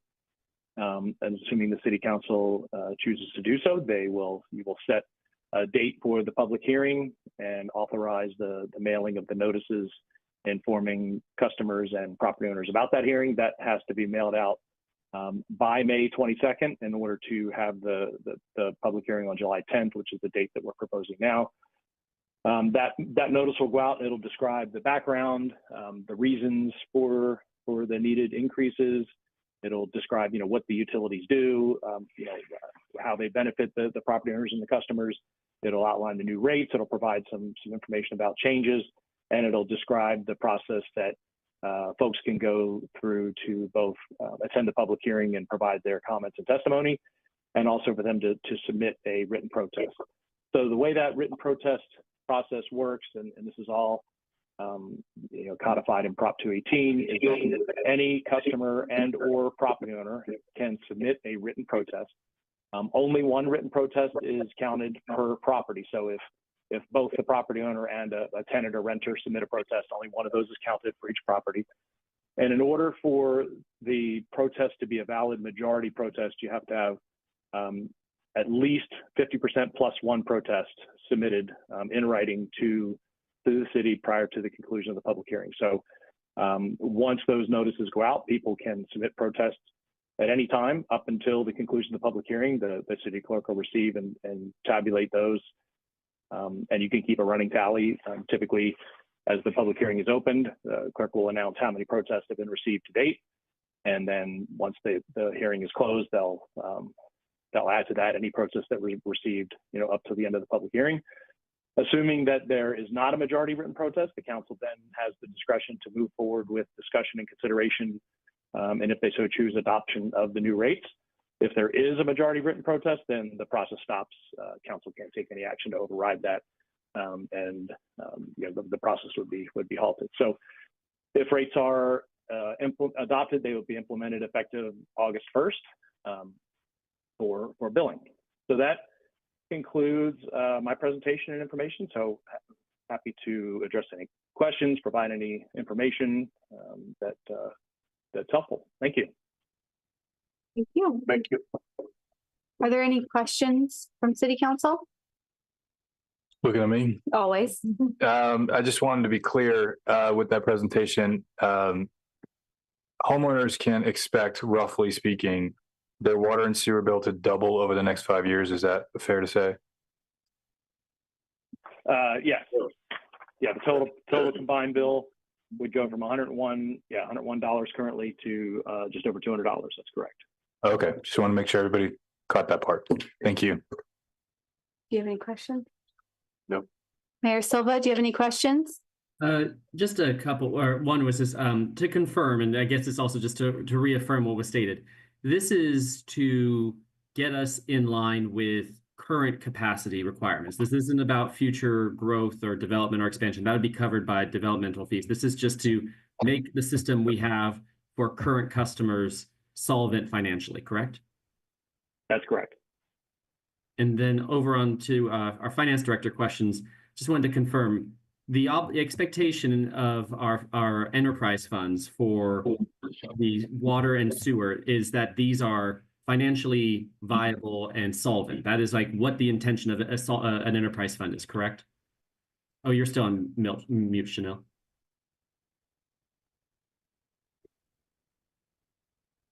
Do you want to smush it over so we can see them? Oh, I'm sorry. Yeah. Let me. And Chanel, you're still on mute. There you Sorry, I are. was trying to get everybody to turn down their volume here because I could not hear anything. Can you repeat your question, please? I just was going over, I know it's a bit nuanced with city finances about enterprise funds. And so the water and sewer funds that are supposed to fund, operations generally is separate from everything else. And the intention of an enterprise fund is to be financially solvent through the fees collected, correct? Correct. It is run like a business. So whatever revenue we receive from sales from water and sewer usage is for the operating expenditures. Okay, thank you. You're welcome. That's all for me. Okay. Is there any public comment on this item? No public. Okay, I'll bring it back for discussion. I don't think there's any action tonight, so I don't think we need to provide any direction or anything. I think we're just, Other than just to proceed with the schedule that's been presented this evening. okay, Yes, I make a motion to do so. okay. Do we need a motion for that or just general direction? General record. Okay. All right. Okay, then we are generally telling you to please proceed.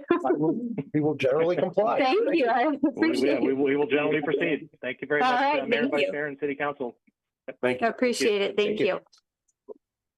Okay, so we will move on to the item of the evening. I told you spoke too soon. He said that there wasn't going to be anyone here, and I said, just wait. So I'm glad you all showed up. You made me look like I'm smart. Okay, so we'll move on to item number 10, consideration of funding request for the San Ynez Valley Children's Museum. And I will hand this over to our staff contact, City Manager Scott Wolf. Thank you, Madam Vice Mayor. Mr. Mayor, members of the City Council, let me find my report here. I'll be right with you. Back in March, the City Council appointed an ad hoc committee consisting of Mayor Silva and Vice Mayor Lewis to discuss the potential for a partnership with the San Ynez Valley Children's Museum. The Children's Museum has been in the process of fundraising and developing programming for several years now, and came to the city with an understanding that without some assistance, it was unlikely that they would be able to open and resume fundraising that was going to be sufficient to keep them open once they open.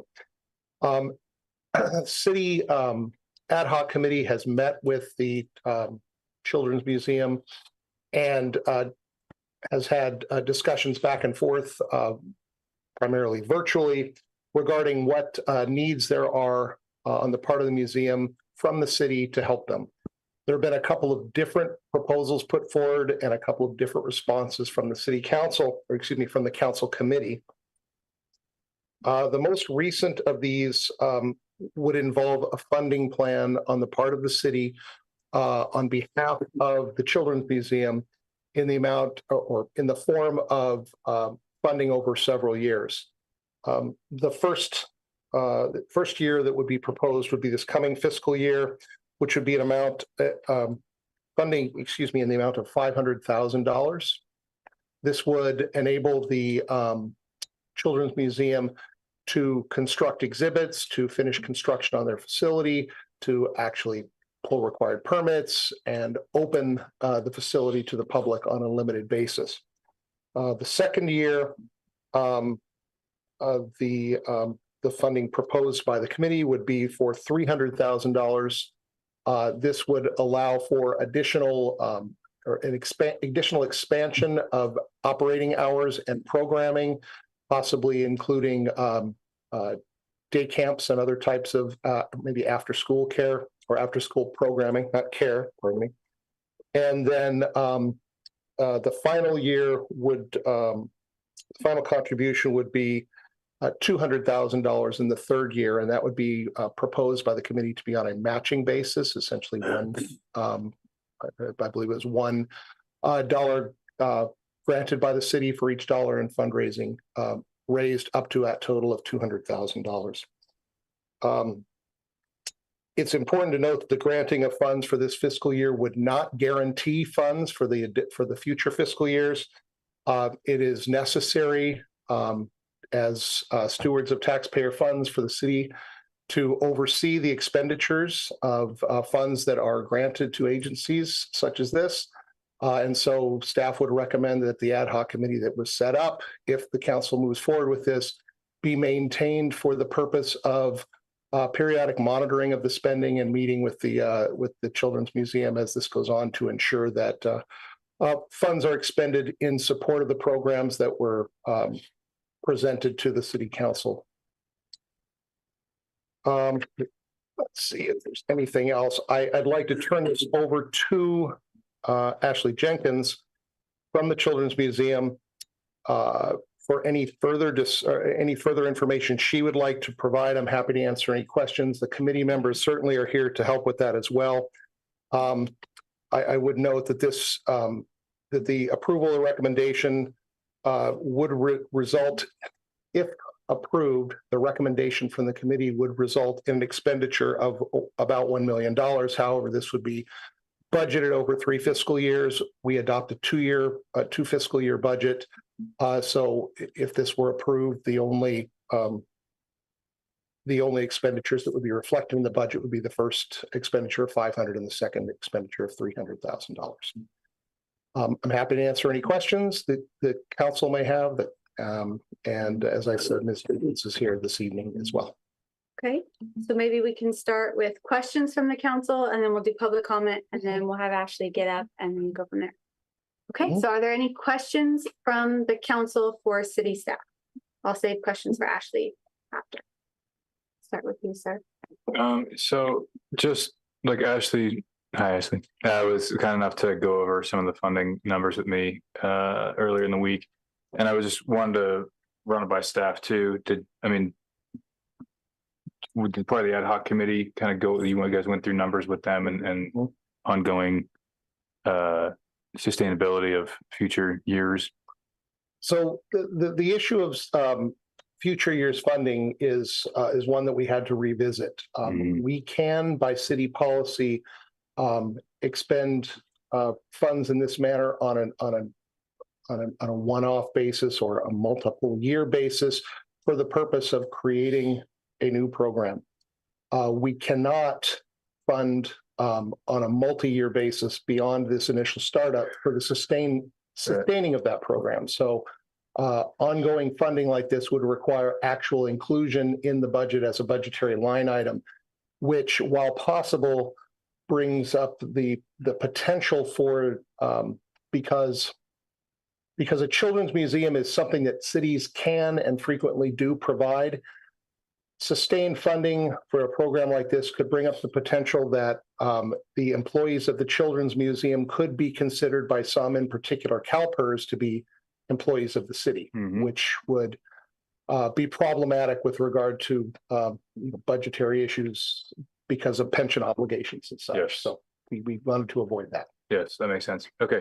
And then just so this first year spend, right, that $500K initial spend,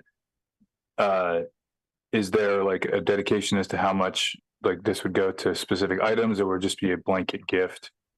They have provided, the Children's Museum has provided a basic budget with with a list of I have that. exhibits to be constructed. Uh, And so the understanding of this is for those exhibits to be constructed.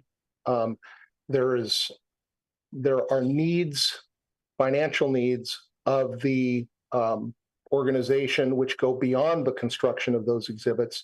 And those funds could be used to fulfill those needs, be they payroll or other Right. improvements, that sort of thing. But at a minimum, we would need to make sure that those initial exhibits are constructed and the facility is ready to open by So when this we, year. just to kind of chime in, when we met, we were talking about really structuring the setup of the funding like a grant, as Right. if we had gone out and got a grant. So making sure that there are certain things, like Scott said, like as long as these what did we call them? Not projects, exhibits. As Exhibits. long as the exhibits, Right. all of these 10, 12, whatever it is, exhibits are built, then the excess can be used for overhead costs, payroll, those types of things. But that there are certain requirements, like all of these exhibits are built and ready to So go. there were those requirements. Yes, we have it, right? Like, Yes. we have it set up that way, as well as like checkpoints. So like when you're done building, you do, I think Chanel was talking about quarterly reporting. So quarterly, Ashley and her people would create reports and say, okay, here's what's been expended, here's what it's been expended on, here's how we're meeting all of your grant requirements. That's great. Yeah. That's what I was wondering about. Yeah, so it's Okay, very cool. structured. And so then if like for whatever reason, like an exhibit costs more money or it doesn't work out, like, is there some sort of like rejiggering that we could do at some point? Yeah, it's part of the review, the quarterly review with the ad hoc committee, the city and Chanel, where we go through and say, okay, we gave you, what is it, 500,000, and you guesstimated that it was going to be 300,000 for the exhibits, but it was really 4, so that's fine. Or we estimated 300,000, but it was really only 250. The rest is yours to spend on the overhead and opening and, ribbon cutting, all the things. Got it. But just making sure that those requirements are met and that we discuss them at the quarterly meeting. And is there anything that's specific to Buellton residents in and of themselves, like discounts for Buellton residents alone, or? That has still yet to be worked out. Okay. That is something that can and will be worked out as part of an agreement that follows. What we wanted to establish here this evening is that the council is willing to move forward with this kind of funding plan, but final approval of this would take place upon the drafting of such an agreement that would be acceptable to both the city and the Children's Museum. And I, Sorry, go ahead. no, go ahead, Mayor Silva. I was going to add, one of the things we had discussed with Councilmember Hornick too was even just the prioritizing of what we do similar with Buellton Rec, how residents of Buellton have the priority access to sign up for programs like summer camps or day camps or things, so that we're serving the community first. We've seen that the uptake of the recreation programs when put for Buellton residents are usually 90% filling those up. So we were talking about how that'd be a great program to kind of mirror with the Children's Museum, that we're prioritizing Buellton residents having early access to get the signups, as many as we can at a local level, just to make sure we're kind of serving the Buellton community who is funding the program. That's my priority, yeah. Yeah. And We also talked about pushing into the Buellton elementary schools, and that would be something that would be like special to the Buellton schools, pushing into the schools for programs that are brought to them rather than them being brought to the museum. So there's a number of options being discussed. Okay, cool. Yeah, I'm happy to hear that there's some structure around the grant. That makes me feel good about it. That was one other question I was going to ask when Silva was talking, but I'll it's come back beyond to me. you Yeah. if you remember it. Do you have any questions for staff? Yeah, my original question was about this partnering with and the legality of being a partner. Does that make us liable in any part? We're coming in as a contributive party, not as a partnering party. So I don't know the legality. If we say we're partnering, then it's our project. But as a Donor, right? Like you want to be a donor versus a Well, partner. yeah, I'm just concerned whether the description of a partner makes us partner in the enterprise, or if the verbiage should be different than as a contributing party and as a participating party, if you know what I mean.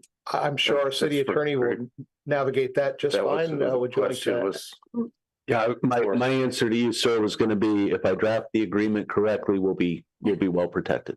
okay. We have faith in you, sir. Yeah, just that when I saw that, but not that I don't want to, I think that the value of it is not being a city thing, and it'll become a self-funding and sustainable entity, not a dependent entity. And I think too, with it run with the income from the different people and the people from out of town that come as an attraction is a big deal.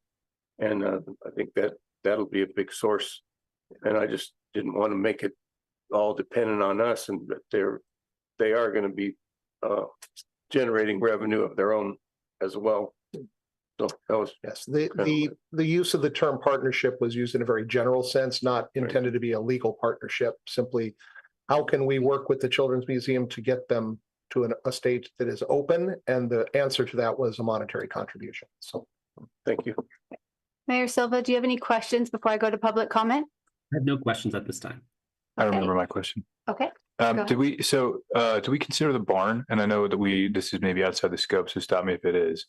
But I was talking to Ashley about the usage of the barn because I'm not sure if we're going to be able to use it as an event center. Has that been something to at consider? this point, it can't be used for anything where the public is allowed in. If at some point in the future, we restore that barn to a point where public can be used, the city council can certainly look at the allowance of allowing the use of the barn.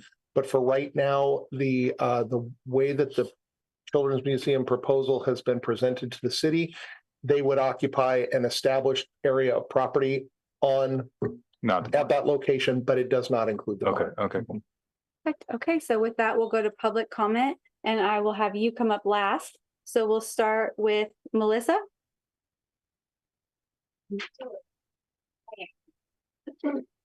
First, I really have to go to the bathroom. I've been sitting here for a long time. I don't know how you guys stay here so long. I'm Melissa Miller.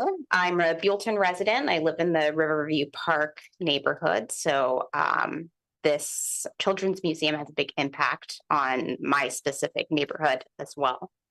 I'm an attorney. I am on the board of Santa Barbara Teen Legal Clinic, which offers pro bono legal services to at-risk youth throughout Santa Barbara County.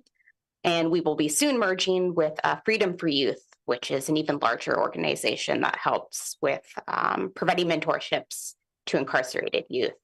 And that organization has a large nonprofit operating budget. I think this is a really exciting opportunity to get in as this organization is growing. You guys have all had a look at the roadmap of this organization, and offering programming, offering after-school programming, summer camps. That's all stuff that's needed like desperately in Buellton for our kids and for our community as it continues to grow. We've got some things in our community which are great, but Buellton still has a large number of families coming in, and our families are continuing to age, and we need programming to help support that as our children grow. As a parent, I think if any of you have children, children's museums are destinations as well. When I look into visiting a town, I'm looking for like, what are the great parks to go to? What are the kids' museums? Are they going to have story times? Are they going to have like bubbles and like fun stuff for us to do to entertain our children for hours? So I think it also supports the mission of tourism in Buellton. So keeping it short because I have to go to the restroom. Again, it's a really exciting opportunity. I'm really excited to have this in our neighborhood. And I think Buellton really benefits from this kind of program and everything that it has to offer. So that's my public comment. Thank you. Thank you for speaking. Oh, Yeah. Thank you for being here. Okay, Shelley Silva.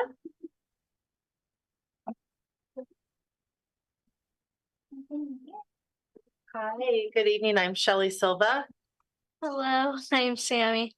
And Sammy, we are supporters and funders from the grassroots of the inception of this museum. I love the volunteer there. We call her Voluntween. And Amber's son and Callie here, and they get together, and it's become a gathering place for neighbors. I didn't know David or any of these people a year ago, and I've lived here for 10 years, and I met them mostly. I got to know them more at the museum. So I think what Melissa said, it's a destination for interactive play. You don't have to stand in line for tickets all day. You don't, it's not a computer that your punch pad. There's some children's museums that are very high tech. And this is good old fashioned, it's all ages, grandparents, parents, tweens, little kids. So I also like that there's horseback riding happening. There's a library happening. There'll be soccer fields. There's a botanical garden. It is a destination. The kids can't go to wineries and hang out. It's not appropriate. The wineries are shutting down families. There's maybe a cornhole here or there, and they open, they shut, they open, they shut. And there's 100 of them in the community. And there's one children's museum. So I think it'll grow with our kids. I lived on Sycamore, so on the street. And that's what I want to say. There's going to be a water feature that all the kids are excited about. I can't wait. That and a slide by the one thing I was going to say is if you can imagine the soccer fields that I think will be built over time, all those little kids, they'll be at the museum, they'll be reading at the library, and it's a device-free kind of atmosphere, and that's really exciting. Thanks. Thank you guys for being here. I appreciate it. Miss Ashley, would you like to? I got a comment, a question on that. So my granddaughter that was here earlier, she loves to play with little kids, and then I know that a lot of the preteens or low teens are good at babysitting and playing. And then are you gonna have a program kind of like a mentor thing, or like have bigger kids playing with smaller kids and kind of help out? Yeah, great question. Absolutely. One of the one of the reasons why we're coming to you for funding for multiple years is to help us get all our programs online. One of the programs is going to be a really robust teen volunteer opportunity, as well as teen and after school program. So we're over the last 4 years of canvassing our community, canvassing the kids, canvassing the parents, the grandparents, the community groups, and seeing kind of where the needs are. Something that was brought to our attention is while our vision for a museum ages kind of 0 to 10, 0 to 12 is wonderful and needed, kids age out of that. What's next? What do we do with the kids that are those tween ages, those teen ages? And so 2 ways we're going to incorporate them is one of the programs we'll be bringing online by the end of year 2 will be an after school program. So supplementing, again, we're here to supplement education. We don't want to replace schools. The schools are doing great. We've got a great community, but we'll be able to have kids that are not quite driving yet. So those kind of 12 to 15-year-olds or so have a after school program that's club and interest based. So if they want to learn coding, we bring someone to teach them coding. If they want to learn how to make clay, we get Veronica from Clayworks to come, do things. So we'll do mentorships between adult artists and kids. We'll also be running camps and day camps. And that's when the teens are really going to be not an authority over, because we'll have adult supervising, but we'll definitely have them heavily involved in playing with the kids, being with the kids in kind of a camp setting. A lot of times that position's called a CIT, a counselor in training. And that's kind of how you get the kids the early work experience so that when they do turn 18 and they can just go get a job at any camp around the area, because they've been, doing it for 4 years, and then they turn into the star counselors and they train up kind of the next ages. So those are 2 ways that we'll be incorporating them. And even before we're open, another thing we're doing, we have a couple of our volunteers here that come to our discovery days, our play days that we're doing for free for the community every month. We have between 100 and 200 people show up to use our exhibits, to do special art projects. They painted the garden beds for the museum. So they're doing useful things that are contributing, long-term, that they can come back and see their drawings every time they see the garden beds. So we have a lot of kind of the age group you're asking about involved now, even before we open. Yeah. What else can I answer? You have any other questions? Okay, Mayor Silva, do you have any questions? No, no questions at this time. Okay, so I will bring it back to the council for discussion, consideration. Is this an official motion item or just direction at this point? Would you say that this was The recommendation is to approve the partnership consisting of financial contributions, subject to the approval of the budget. I would add to that and direction to city staff to finalize agreements, to effectuate that and bring it back to you for formal approval. Right. Okay, So if you just want to say Go for it. motion is read, go for it. I'm all for that motion. I just did want to say one thing about the cost I'm concerned about. Just the ongoing cost, like just in the projected forecast of slides, the slide thing costing roughly $250,000, water feature of $350,000. And, I just hope we can get there, I guess is what I'm saying. are you wondering what kind of the long-term financial impact on the city is Well, going to be, or just that? because like our kind of initial the grant quotes is for talking the- about $500,000 and then, a certain amount of exhibits being built with that money, of course, Yeah. but, ultimately if those two alone cost $600,000, Mhm. right? Like, how we get there and what that looks like long-term and planning that appropriately. Are you looking at the last budget that you and I went over? I'm looking at, what you sent me related to, the San Ynez Valley Children's Museum slideshow. Okay. So those numbers on the slideshow were including all the overhead in them that it would take to build those. So the budget that I sent you, that's like kind of the separate 2025 proposed budget. Yep. Has a more detailed kind of broken down line by line. So if you look at, oh, I wish this was numbered still. If you look at page 2, So you're not talking about the updated budget you sent in a spreadsheet? this is the updated budget in the spreadsheet, but I'm just trying to reconcile why the numbers are different on that slideshow Okay, versus what they are in the budget. On the slideshow, that's something that we presented to donors to say, hey, in order to make this happen, we Right. need $250,000 to put in this hillside. Cool. So the hillside's only going to cost us about $60,000, but we would need staff. We would need permitting, we would need environmental review, all those outside things that are actually broken down as separate items in this budget. okay, awesome. Kind of show the pricing in a more realistic way, or in a more detailed way, right? So that you're looking at, okay, this isn't like, okay, we need $250,000 to pull this one thing off. Yeah, we do, but we don't need that if we Yeah. have the money for all these other things, if that makes sense. There was kind of a stacking portion of that budget, whereas what we've presented to the council and to the ad hoc committee is more refined and specifically for this exhibit. This is what we need specifically for this. So the one thing I don't have a quote on yet is the water feature. So just to be upfront, we're doing it. We're putting it in. It's going to be a waterway that looks like a river. It's going to mirror the San Ynez riverbed. We're going to be able to do ecology programs. It'll be incredible. But that's the one I don't have priced out and confirmed. And all our other exhibits, these numbers are based on confirmed kind of offers from different contractors. Yeah, so great question. What else can I answer? I think that was it. That was really just to express concern, but yeah. Yeah. I think it's great. We're super excited. We are very excited. I tell you what, we are so proud to be part of this community. We've been coming before you for 4 years, pestering you, hounding you.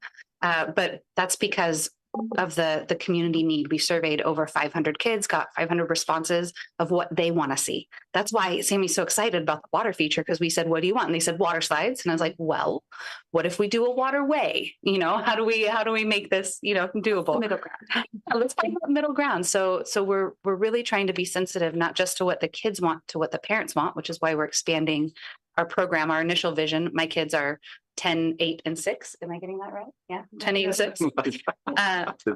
Today.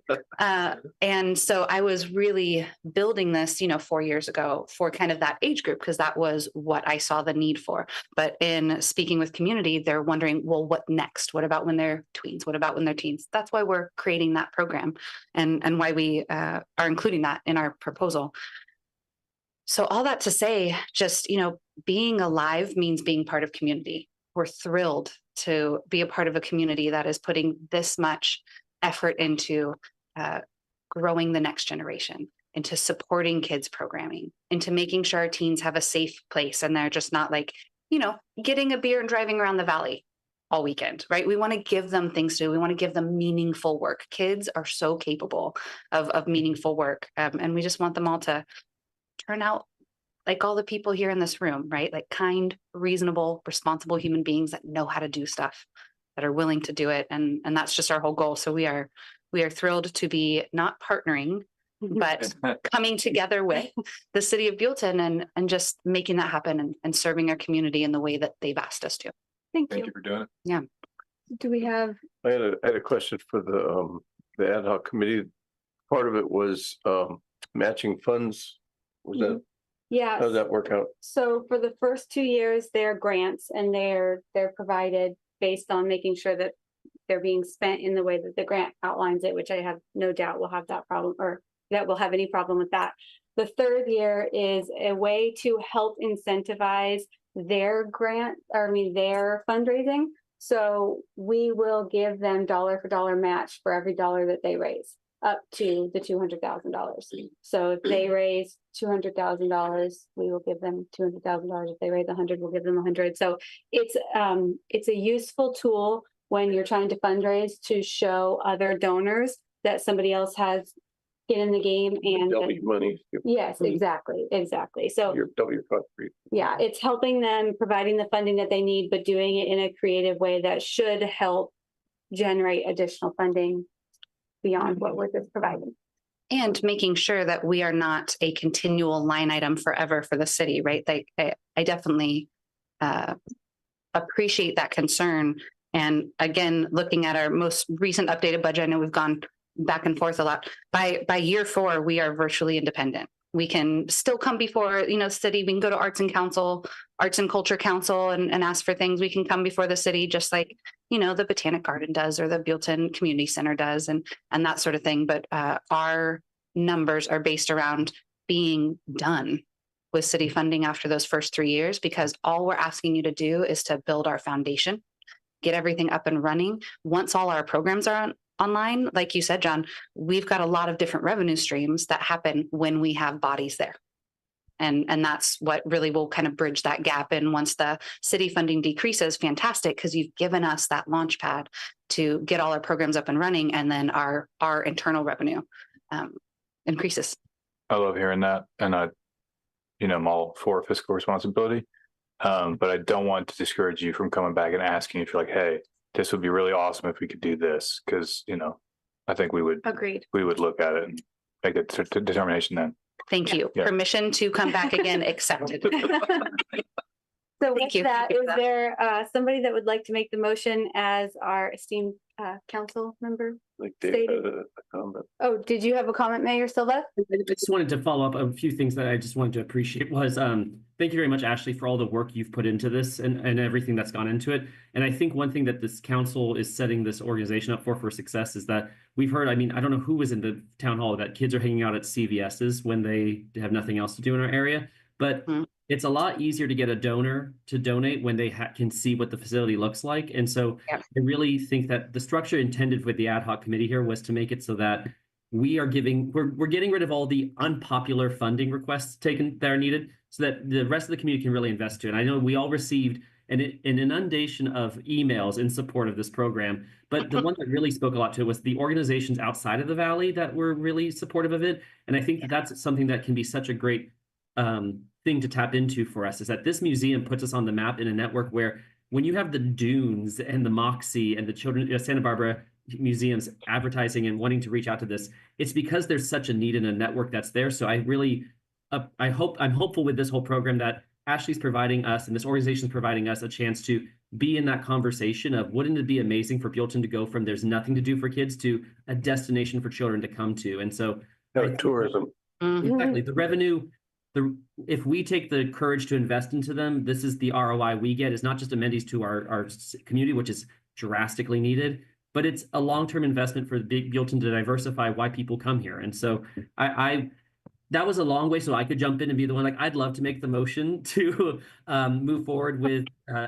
This is just to stall you all, so I could make the motion. I'd love to make the motion as suggested by Mr. Murphy, as read for that. I don't know if it counts if I could just say ditto to what Mr. Murphy suggested.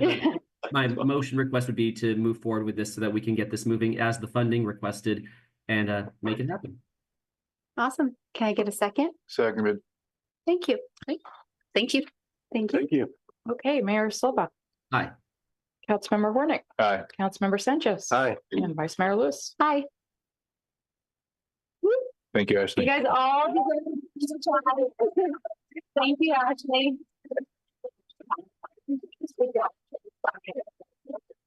Okay. Thank you all for being here. Thank you for taking up your evening to come listen to us talk. We appreciate it, and we can't wait to see you all at the museum. I wanted to also say thank you to the ad hoc committee for hammering out those details that Vice Mayor Alicia just made clear to me. Thank you. Yep. Thank you. Okay. So, thank you. So That's it. you're welcome. You guys don't have to stay and listen to the rest of it. You're good. So we will move on to the city manager's report. If you want to Sure. give them a couple minutes so Yeah. that we can hear you. Sure. Hey. Thank you. See you. That'll be fun. Lawyers always so tough. Right? Gonna make it happen. So, yeah, I have my law degree. I just didn't- Yeah, I'm not gonna be an attorney at this point, so unless I decide to switch careers, I'm not gonna do it. It's a lot of work to study for that. Maybe it's retire, I'll study. By the time I was writing CBL, it would be like taking a step backwards to like start all over at the bottom. Trying to figure out. I need help a lot. It's gonna take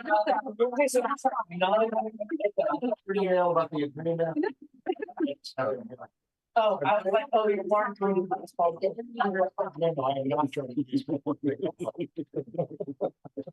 Thank you. Yeah, I know. Have a good evening. Thank you, guys. Thanks for coming. Thank you. All right. Madam Vice Mayor, members of the City Council, Mr. Mayor, in absentia here. Just a couple items tonight, just a couple of upcoming events that are occurrences everyone should be aware of. The first of which will occur on May 3rd, which is the annual Brew Fest put on by our local Chamber of Commerce. That's at Riverview Park on May 3rd. I believe it starts around 11:30, although not exactly certain on the time on that. Tickets available through the Chamber's website. Okay. And secondly, May 5th, which is Monday, not this coming Monday, but an upcoming Monday very shortly, will be the opening of the District 4 City Council candidate filing period for the August special election. Anyone interested in running can start filing or can pull their papers to run starting May 5th, but we need anyone who's interested in that to call the city clerk and make an appointment to come in.